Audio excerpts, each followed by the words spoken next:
When Felix Trinidad and Miguel Cotto retired from boxing, Puerto Rican fans would instantly ask who would be the next top fighter from the island.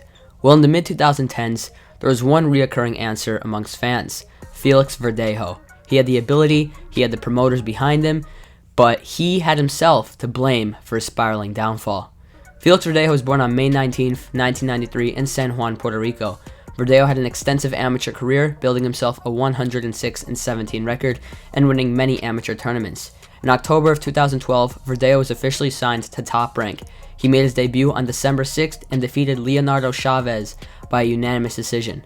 Within 2.5 years, Verdejo would achieve a record of 16 fights, 16 wins, and 12 knockouts before having his first scheduled 10-rounder, taking on gatekeeper Marco Antonio Lopez. Verdejo showed out, dominating Lopez before stopping him in the 5th round.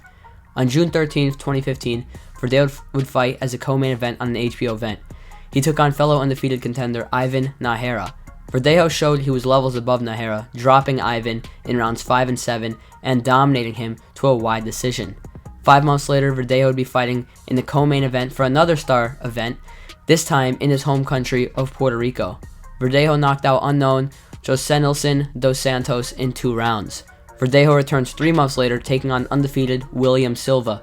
Silva was also virtually unknown and expected to lose wide against Verdejo. Felix outclassed the awkward Silva en route to a wide decision victory. However, this was the first time Verdejo was criticized for his performance, with many saying he didn't make the statement he should have made. 2 months later, Verdejo took on what appeared to be a soft touch, Jose Luis Rodriguez. Verdejo outboxed him as well, but he gassed out in the later rounds and made the fight tougher for him than it should have been. He won by unanimous decision, but another underwhelming performance. Another 2 months has passed, and Verdejo is on a co-main event for a big fight once again, this time taking on Juan Jose Martinez.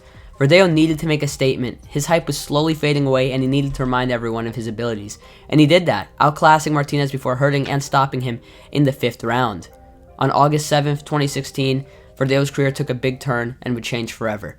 He got into a motorcycle accident. It was so bad that he was labeled in critical condition for a brief period of time. Verdejo survived, but his boxing career was in jeopardy. After a few months off, Verdejo made his awaited return in a WBO eliminator, facing Oliver Flores. Flores was coming off getting demolished in 3 rounds by Takashi Uchiyama. He was seen as an easy opponent for someone as skilled as Verdejo. However, Verdejo is still recovering from a motorcycle accident and may not be ready to return so soon. Verdejo struggled. He simply didn't look the same in this bout. He boxed well at points and in spurts and won enough rounds to get the unanimous decision victory, but it was apparent that this wasn't the same Verdejo. Verdejo took a year off after his win against Flores, likely to fully let his body recover from the accident. He took on Mexican fighter Antonio Lozada.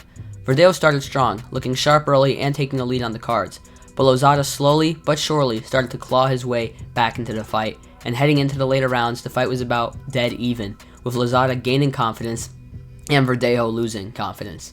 In round 10, Lozada hurt Verdejo with a big left hook. Verdejo was running from Lozada late and badly hurt before getting hit with an even bigger left hook that put Verdejo down. Verdejo got up and got hit with bunches of punches before the fight was waved off. Verdejo has taken his first professional defeat. Verdejo returned 8 months later in Puerto Rico and KO'd an unknown fighter in 2 rounds before returning to the big stage. On April 20th, 2019, Verdejo fought on HBO pay-per-view, being the opening bout for the pay-per-view, taking on respected contender Brian Vasquez. Vasquez has fought solid opposition in the past and has proven to be a decent fighter. Verdejo started slow, but eventually adjusted to Vasquez and edged out a competitive, unanimous decision. Verdejo has been much less active in recent years, and he took another 9-month layoff after his victory against Vasquez. Verdejo decided to switch trainers, and he is now working with high-class Ismael Salas. He is now set to take on Manuel Rey Rojas. Verdejo outboxed Rojas to a wide decision, but looked flat and uninspiring once again. After having more time to train with Salas, Verdejo was set to fight Will Madera. Verdejo looked like the El Diamante of old, destroying Madera in 1 round and bringing back the hype he lost previously. Verdejo was put in another WBO title eliminator and was set to face Japan's Masayoshi Nakatani. Nakatani had just lost a very competitive decision to Teofimo Lopez and was being looked at as one of Verdejo's best opponents. Still, Verdejo was a massive favorite according to the betting odds. If he won this fight, he would have been in line to face Teofimo Lopez or Vasyl Lomachenko sometime in the distant future. Verdejo looked exceptional early, dropping Nakatani heavily in rounds 1 and 4. His power looked good, his fundamentals, timing, and accuracy looked good, and he was on his way to truly rebuilding his career. However, Nakatani came to win. He buzzed Verdejo in round 5 and continued pressuring Felix. It turned into an all-out war with both fighters hurting each other before Nakatani eventually outlasted and broke down Verdejo, stopping him in the 9th round. This seemed like a big roadblock for Verdejo's career, but he looked very good in this fight, and people were still giving him hope to have a recovery throughout his boxing career. However, Verdejo's career would change and would likely end on May 3rd, 2021, where Verdejo was charged for allegedly killing his pregnant girlfriend, Kaishla Marlon Rodriguez. This was all very recent and is all alleged, but Verdejo has been accused of shooting his pregnant girlfriend in the head and then throwing her body into a river. Her body was found in a river, but the cause of death and who killed her, specifically who killed her, is the question in what's alleged, but Verdejo is the main suspect currently. The cause and motive of this alleged act are disputed and argued by many, but we conclude that Verdejo's days of fighting are officially over for good.